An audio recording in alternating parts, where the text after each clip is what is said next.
Hey everybody, John D. Villarreal here for the John D. Villarreal radio show on 1210 AM Miami, The Man, the only station where you are the man. We're talking about Andrew Luck retiring. We're talking about the reaction to to that announcement from the fans there in Indianapolis, and we're talking about how Luck really reacted to that, and in my opinion was disappointed by that.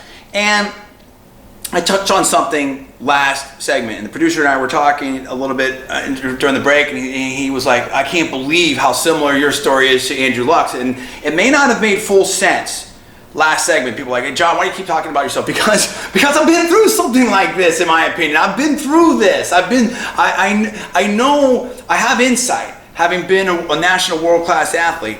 And I'm going to put a little more point on this story that I think is going to make some sense. And I promise we're going to get into politics, we're going to get into Trump, we're going to get into all that type of stuff in the Democratic race, etc. And if you want to join the program, you can call in. If you have any questions, want to ask me stuff, 786-633-5927. So talking about the wrestling thing, I had been wrestling, where I grew up in Western Pennsylvania, and doing a little bit of school in West Virginia, and that is a huge wrestling powerhouse. I mean, I would say wrestling and football are just mega sports in those areas. And you look at how many people from Western PA went to the NFL, etc. like that. I mean, those are mega sports. So I started wrestling at an early age. Like 7th grade. Yeah, I think 7th grade is when I started wrestling. Maybe even. We probably were training a little bit earlier than that and whatever, and just it was in my blood, you know what I mean? And I was very, very good at it. And here I had given a lot to the team. This is out in California. I had wrestled up. I was winning. I was, I believe I could have made a spot. I could have done. There's a lot of things I could have done, but I was sacrificing for the team. And that's the thing, that's the difference. Wrestling's an individual sport. One of the reasons why I chose powerlifting too is that wrestling isn't fully an individual sport. You have a team, you have a coach. Coach can decide they're not wrestling you. A coach can decide you're wrestling this weight class. And there's really not much you can do about it. And so not unlike football, right, in certain ways. Whereas powerlifting, it is purely individual. You decide, which weight class you're going. You decide which contest you're going to, etc. like that. There are powerlifting teams, but effectively it's individual. And I felt like I had given so much to this team. We had won league championships. We had a coach that was amazing in terms of personal accomplishment. This dude had gone to Olympic trials, I think a couple times in the 220-pound weight class. Great guy, everything like that. But I felt like, in my opinion, that at some point there, after winning league championships, it became more about that than about the people that contributed so much. And I think I was someone that really inspired people with my training, inspired with my conditioning. So I just had this match in my life, beat this dude that nobody thought I could beat. And I shut him. I didn't just beat him. I shut him out. He couldn't score a point on me. And so everything, and this is a dude that took 3rd in the state the year before, if I remember correctly, and went on to do amazing things later.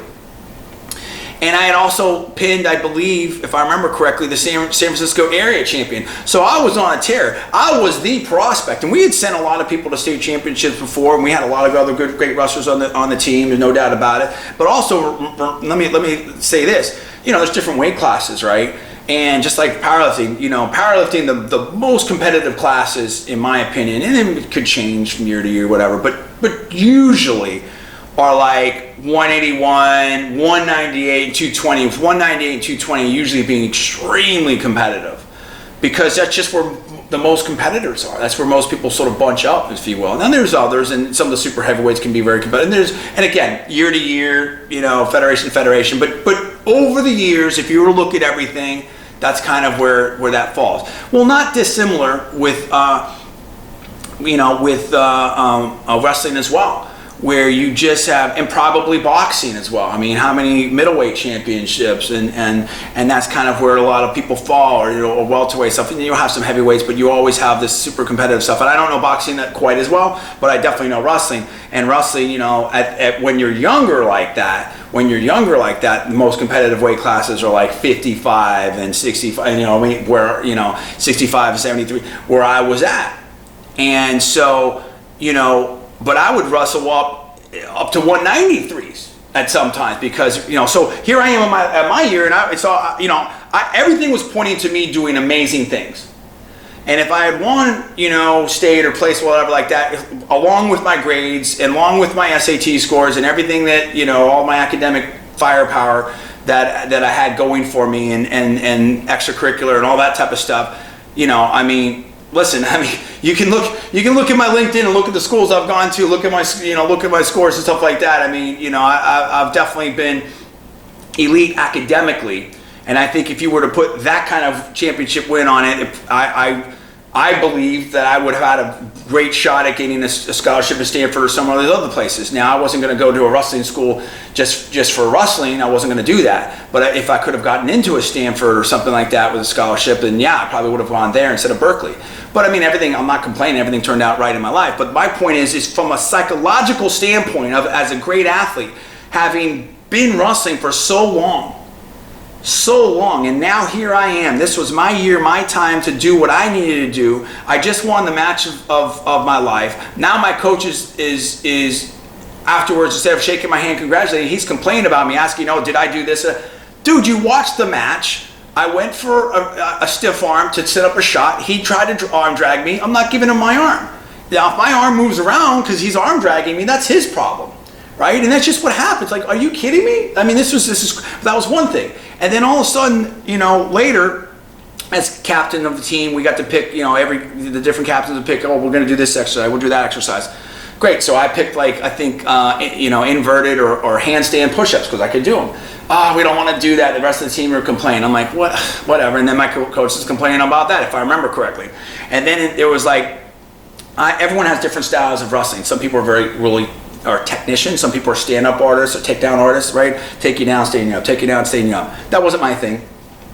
I was all about strength, flexibility, pinning, avoiding pinning, defense, and just, it was, you had to really, to use a football analogy, get your chin strap on when you wrestled me, because I was very physical.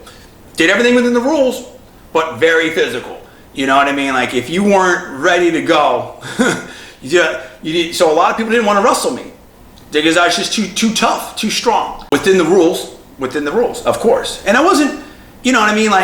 It wasn't like I was trying to hurt anyone or anything like that. But I was just wrestling. That was my style of wrestling. And again, you have different styles of wrestlers. You have some people that were just super technical, and that's all they do, and they were frustrated and wrestle. So it was just, my style of wrestling was just to use my gifts to be able, everyone's got their own style and everything like that. So it was just, everything was within the rules, but that was just a physical style of wrestling. Just like you have some people that play physical football or whatever like that, right? And they do it, clean and legal and everything like that. So that was why I wrestled. And people complain, we don't wrestle, John, it's not whatever. I'm like, whatever, dude. You know what I mean? Like, I'm not complaining about whether you're wrestling. I'm not complaining about what you're doing and whatever. And so it was the culmination of that my coach was like, would complain and was complaining about me. And I think somehow there was an exchange, and he kicked me out. I think he kicked me out of the practice or something. Something happened and stuff. And it's egos and whatever. But look, hey, I'm the student. I'm the kid, right? I'm the kid. And I don't think I said anything, but it was like, he said, I don't know. I can't remember. It's so long ago, I can't remember. But I don't believe I started anything. And he kicks me out because he's whatever. And then he comes out, oh, hey, I'm sorry. You know what? It's good. I'm okay. You know what? If you're not happy with me or whatever like that, I'm done. And I was a kid. I was literally 17 years old, right? I was a kid, or actually maybe 16 or 17, right? Because it depends where my birthday falls and wrestling season and everything like that. So I was 16 or 17 years old. I was a kid, but I was I'd had enough. Like Andrew, look, I'd had enough. And then, like days later, I think realizing, holy smokes, John's our top guy. Not only is he our top guy, but he motivates everyone else. He helps everyone else train, because I was training, I was into the lifting. That's how I got into the lifting and powerlifting, is because I would train for wrestling and stuff and I would become so much better at my sports. And people realized, and I studied that, and people realized the reason I became a champion in powerlifting because I had the will and the intellect to train the right way. That would seek out, like, how do I, how can I get better, and how can I learn about this and that, whatever. So I motivated everyone. So it wasn't just that I was great, I motivated everyone. And so, I would lift the entire team. So here comes a week later, so hey, come on, join the team again. Oh, we're sorry, whatever, blah, blah, blah, in my opinion, begging to get me back. And I'm like, nah, you know what, I'm good.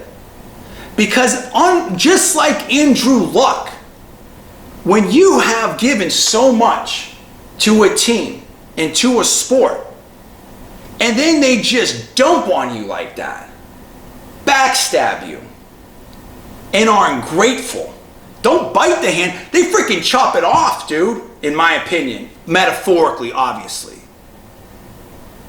The fans. Why would you want to go back there? And listen, I may have cut off my nose to spite my face, to use another analogy, because if I would have just bit the bullet, gone back there, placed at state, won at state, maybe I would have had a scholarship, like I said, to Stanford or someone like that who still had a wrestling team. But you know what? I made a decision. And I live with that decision, and I'm okay with it. I'm okay. You always coulda, shoulda, woulda, but again, what would my life be? Let's say I did that, and let's say I did great at Stanford wrestling, because it's so much of, you don't understand the level of work, because it doesn't get less, it gets way more. And there was that movie there about the whole DuPont thing, and Team Fox captured, like, they had to have these camps, and then Colorado, with the Colorado Springs and Olympic camps, like you live it. That's your life. You're not doing anything else. John Smith, some of these other people, like oh gosh, I remember the Schultzes, right? That is your life. Just like football was Andrew Luck's life, but now he's living in pain. And as I've read one of these things, that he's not living the life that he wants to live. Like I didn't. You know what? I mean, I realized that the level of risk. I made an educated decision. The level of risk that I would have had the risk of not making the Olympics was super high. Super high. And how many Olympic champions, before there was MMA, before there was WWE taking some of these people, whatever, it was a road to nowhere. Now it's great. Maybe you get it if you did a Kurt Angle and you did amazing things and you won a gold medal, that was amazing. Lord knows that was amazing, and I love Kurt Angle. Another Pittsburgh person, one of my idols from a wrestling standpoint. But remember, he won a wrestling gold medal with a broken neck. So the level of risk of not making the Olympics is extremely high. As good as I thought I was, there was all kinds of other people that were really, really good too, and people I didn't even meet yet and everything like that. Versus the time, the sacrifice to do it was just too high. The risk reward didn't make sense to me. And especially if I was going to get that kind of flack and that kind of stress, I'm like, whatever, I have other plans. Just like Andrew Life, his life. You don't own, you may be a family, you do not own Andrew Luck in his life. You don't own it. He can do whatever he wants. And to give that kind of reaction to him after what he's done for that city and a sports league from a sports perspective, that's shameful, in my opinion. That's shameful. So I get where Andrew Luck is coming from, dude. The fans aren't living with that pain. They're not living with everything else. And seeing this reaction, who knows what else he has to deal with? Who knows what the fans are like when he walks around town? They lost the game. Oh, Andrew, what they say to him, stuff like that. Maybe he just came from an MRI. Maybe he's injured. Or when are you going to get him back? I've seen fans when they're drunk. I've been there with the players. I've had to get players out of situations that were a little sketchy, a little hairy, in my opinion. Because, fans are getting too whatever. And you don't know what that dude is dealing with. Physically, mentally, all the rest. That doesn't mean, I get it. When you sign that contract, you sign up for all of it. But maybe Andrew Luck is done with all of it. And maybe you as a fan don't know what all of it is. It's a lot. Believe me, it is very, other than lottery tickets and you know things like that, there are extremely few things in life, in my opinion, where you don't earn what you make. You understand what I'm saying? There is a price to pay for everything, and there is absolutely a huge price to pay for greatness in just about anything. So don't ever forget that. And you don't know what Andrew Luck is going to have to deal with physically 10, 20, 30 years from now. It's his life. Got to respect his decision. And I think the fans should have treated him with a lot more respect than they should have. Right now, again, at my age, I mean, there are times where my hands, my knuckles, everything hurts. I used to have a way of gripping the deadlift and stuff like that. I mean, and you know, I got other things. I don't want to get into all that. I mean, it's like there are times where I'm thinking, geez, how do I keep myself in good enough shape to play with my daughter? What if I want to have another kid? How do I keep myself together? You know, my dad died of a heart attack at 52. I'm not trying to do that. So, you know, keep it in perspective. That's all I'm trying to say. I understand where Andrew Luck's coming from. I feel for him. He's a good dude. Hey, listen, we talked about it as a great topic. Next segment, we're going to talk about politics, Trump, everything like that. We'll get into that. You're listening to John D. Villarreal on the John D. Villarreal radio show on 1210 AM Miami, The Man, the only station where you are the man.